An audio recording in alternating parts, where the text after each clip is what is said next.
তো গাইস অনেকদিন পরে আবারও আপনাদের চলে আসলাম একটা নতুন ব্লগ নিয়ে। আজকের ব্লগটা হবে হচ্ছে আপনার কুল খাওয়া নিয়ে। আমরা যাচ্ছি সবাই এখন কুল খাইতে। ভাই ব্রাদারদের জন্য আর কি ওয়েট করতেছি, তো ওরা আসলে আর কি আমরা রওনা হব। তো আমাদের আজকের টার্গেট হলো অনেক অনেক কুল শিকার করা। মনে করেন আমাদের টিমে এক সময় এরকম R15 থেকে আরো দামি গাড়ি আমাদের সবাই থাকবে ইন্নালিল্লাহ ইন্নালিল্লাহ না ইনশাআল্লাহ। তোমার ফেভারিট গাড়ি কি? I don't have any ambitions on car, but if I can, it will be Lamborghini. You have to think about Bugatti, bro. What is your favorite car? BMW. What is your favorite car?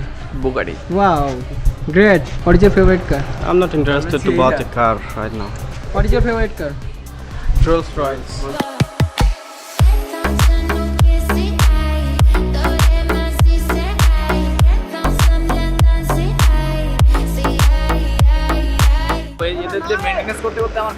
এখন আমরা এখান থেকে বের হবো হচ্ছে কুল খেতে। Time loss করেছে গতকালকের মতো, এতে আমি খুবই দুঃখিত। आदत बन लग गई दिल नू बदलना किंज समझ ना आवे उस दिन नू दिन ना गिणीए जिस दिन तू नजर ना आवे आदत बन लग गई दिल नू बदलना किंज समझ ना आवे उस दिन नू दिन ना गिणीए जिस दिन तू नजर ना आवे Mi mujer me estaba llamando pero yo no contesté porque yo estaba contigo perreando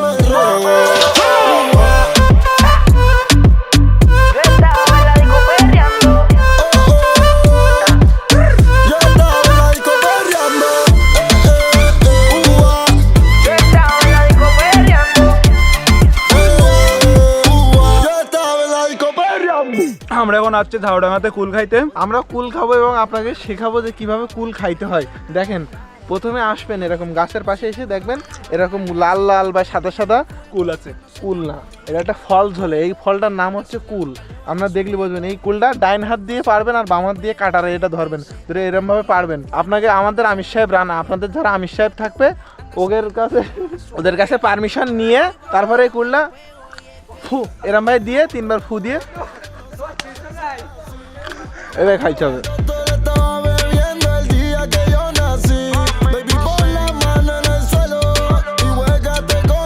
সেই স্বাদ, এত স্বাদ কেন? সেই মিষ্টি। এই যে কুলগুলো দেখছেন এগুলো হচ্ছে মাইক্রোনেশিয়া, ফরম মাইক্রোনেশিয়া। এই যাত্রার নাম হচ্ছে মাইক্রোনেশিয়া থেকে আইছে। ও রে মাদার বোর্ড, কি সুন্দর!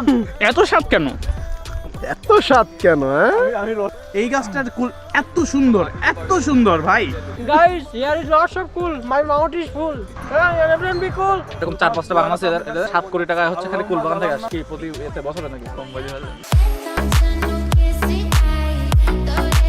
আর ওই সাইডে ছোট একটা ডিজাইনার বেরোচ্ছে যে এখন এই কুল খাইতে খাইতে মনে করেন যে কি কুলের ডিজাইন। এন্ড এখানে আছে জালাল, আর এই আছে সজীবীর আমির সাহেব মুসাম্মদ হুসাইন রানা। আজানের সময় কথা না বলি কিন্তু একটা কথা বলাই লাগে, যে সোহান কত ভালোবাসে তার ওয়াইফকে, মানে আমাদের ভাবিকে। দেখেন শুধু তোমার জন্য, বুঝছো? তারে ভালোবাসে আমরা মুগ্ধ হয়ে গেছি। আমার গার্লফ্রেন্ডও নেই, বউও নেই। আলহামদুলিল্লাহ, আসিফ যা খাইতে দিল বা আসিফের আম্মু যেভাবে রান্না করেছে মাশাআল্লাহ চমৎকার হয়েছে। নুডলসগুলো আর বাদ বাকিগুলো ওভারঅল সত্যি অনেক সুন্দর হয়েছে ভাই। অনেক মজা, অনেক সুস্বাদু।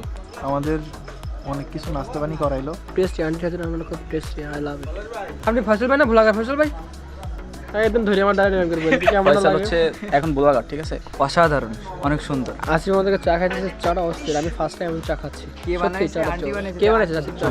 আন্টি চাটা বানাইছে। Aunty thank you. দীর্ঘ 1 বছর পর আন্টির হাতে সেই চা খাইতেছি। আগের বছর খাইছিলাম, মনে আছে এখনো। পলাশ ভাই আমরা সবাই মজা করছিলাম, এখন আবার 1 বছর পর খাইলাম, মনে পড়ে গেল আগের বছরের স্বাদ। সো বর্তমানে আমরা আছি আসিফ ভাইদের বাসায়। আমরা কুল খাইলাম, কুল খাওয়ার শেষে এখন আমরা বাসায় যাব। সবাই অনেক টায়ার্ড। পরবর্তী পর্বে আমরা দেখাবো আমাদের পিকনিক। এখন পর্যন্ত সবাইকে বাই বাই।